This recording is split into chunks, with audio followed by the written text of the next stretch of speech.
à Montargis, notre engagement, c'est quoi? Eh bien, c'est la maison Feuillade. C'est plus de 100 ans, 100 années qui sont passées depuis que cette maison a été créée, avec l'Isolampaille, toujours opérationnel aujourd'hui.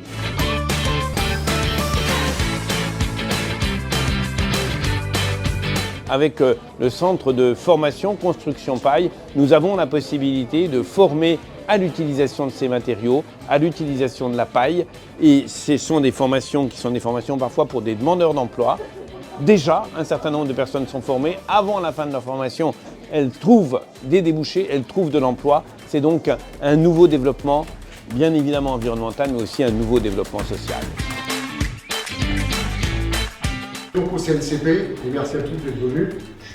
Le 13 novembre, qui pour la France une date de sinistre mémoire, sera pour notre asso la date de l'aboutissement d'un long processus commencé en 2017, lorsque nous avons postulé au projet européen Haute-Trot.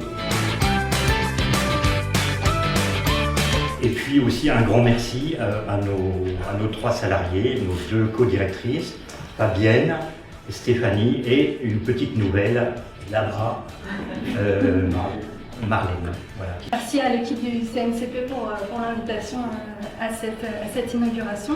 Un mot quand même qui peut caractériser votre travail, c'est détermination. Mais quand c'est en action, quand c'est sur le terrain, quand c'est un projet interrégional, Interreg, ça veut dire interrégional, quand 5 pays sont engagés dans plus de 14 actions, à ce moment-là, on se dit c'est concret.